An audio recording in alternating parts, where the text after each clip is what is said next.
2026 మార్చి నాటికి భారత్ నుంచి మావోయిజాన్ని పూర్తిగా నిర్మూలిస్తాం.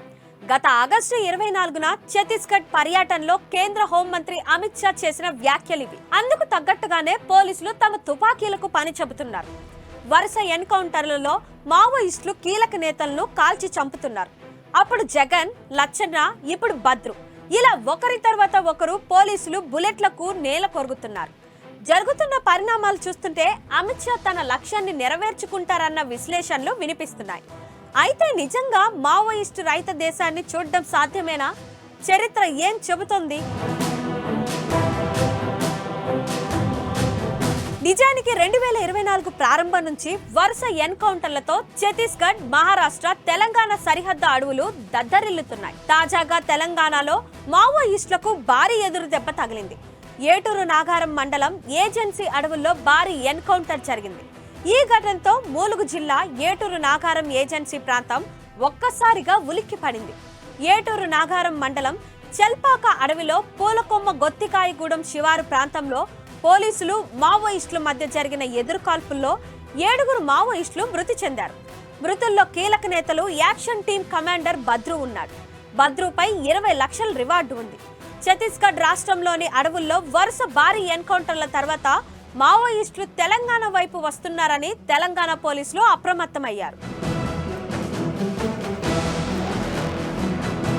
ఇటీవల ములుగు జిల్లా వాజేడు మండలం పేరూరు గ్రామ పంచాయతీ కార్యదర్శి యూకే రమేష్, అతని తమ్ముడు అర్జున్ను మావోయిస్టులు ఇన్ఫార్మర్ నెపంతో హత్య చేశారు.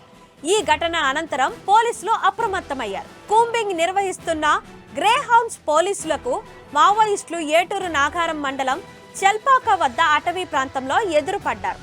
దీంతో పోలీసులు, మావోయిస్టుల మధ్య ఎదురు కాల్పులు జరిగాయి. దాదాపు 3 గంటల పాటు హోరాహోరీగా జరిగిన ఈ కాల్పుల్లో 7 మావోయిస్టులు ప్రాణాలు కోల్పోగా, అందులో 2 కమాండర్లు, 1 DVCM, 2 ACMలు, మరో 3 పార్టీ సభ్యులు ఉన్నారు. ఇలా వరుస పెట్టి మావోయిస్టు అగ్రనేతలు చనిపోతుండడం ఆ సంస్థకు దెబ్బ మీద దెబ్బగా చెప్పాలి. 2024 దేశంలోని వివిధ ప్రాంతాల్లో జరిగిన ఎన్కౌంటర్లలో మావోయిస్టులు 160 మందికి పైగా చనిపోయారు. విష్ణుదేవ్ సాయ్ ఛత్తీస్గఢ్ సీఎంగా ఎన్నికైన తర్వాత పోలీసులు, మావోయిస్టుల మధ్య భారీగా కాల్పుల ఘటనలు జరిగాయి. బస్తర్ ప్రాంతంలోని కాంకేర్ జిల్లాలో జరిగిన 2024 ఏప్రిల్లో జరిగిన కాల్పులలో 29 మంది మావోయిస్టులు చనిపోయారు. మరోవైపు జార్ఖండ్, పశ్చిమ బెంగాల్, ఛత్తీస్గఢ్ తో పాటు దక్షిణ భారతదేశంలోని పలు రాష్ట్రాలపై పోలీసులు పహారా నడుస్తోంది. అటు 2026 నాటికి మావోయిస్టులు లేని దేశంగా ఇండియాను మారుస్తామని అమిత్ షా పదే పదే చెబుతున్నారు. నిజానికి 2017లో అప్పటి కేంద్ర హోంమంత్రి రాజ్నాథ్ సింగ్ ఆపరేషన్ సమాధాన్ ప్రారంభించినప్పుడు కూడా ఇదే రకమైన టార్గెట్ పెట్టుకున్నారు. 2021 జూన్ చివరికి దేశంలో మావోయిస్టు ఉద్యమాన్ని తుడిచేస్తామని చెప్పారు. సమాధాన్ మావోయిస్టు నిర్మూలనలో చిట్ట చివరి ఆపరేషన్ అన్నారు. ఈ ఆపరేషన్ కోసం హెలికాప్టర్లు, అత్యాధునిక ఆయుధ సామాగ్రితో పాటు లెక్కలేనన్ని నిధులు కేటాయించారు. అయితే ఈ టార్గెట్ రీచ్ అవ్వలేదు. ఇక 2024 జనవరి నుంచి ఆపరేషన్ కగార్ పేరిట మావోయిస్టులను చంపడం ప్రారంభమైంది. ఇది 2026 మార్చి నాటికి ఈ లక్ష్యం పూర్తవుతుందని కేంద్రం చెబుతోంది. ఇలా దేశంలో మావోయిస్టులను నిర్మూలిస్తామని ప్రభుత్వాలు చాలాసార్లు చెప్పాయి. అయితే పేదరికం ఉన్నంత కాలం మావోయిజం అంతం కాదని ఎర్రదండు మద్దతుదారులు అభిప్రాయపడుతుంటారు. గత 2 దశాబ్దాలలో విప్లవోద్యమ నిర్మూలన కోసం రాజ్యం అనుసరించిన పద్ధతుల్లో హింస పెరిగిందని విమర్శిస్తున్నారు. మావోయిస్టులను అంతం చేయడానికి ముందు దేశంలో ఏనాటి నుంచో తిష్ట వేసుకున్న దోపిడీ, పీడల నుంచి విముక్తి చేయాలని సవాల్ చేస్తున్నారు. ఎవరూ పిచ్చెక్కి అడవి బాట పట్టరన్నది మావోయిస్టు మద్దతుదారుల మాట.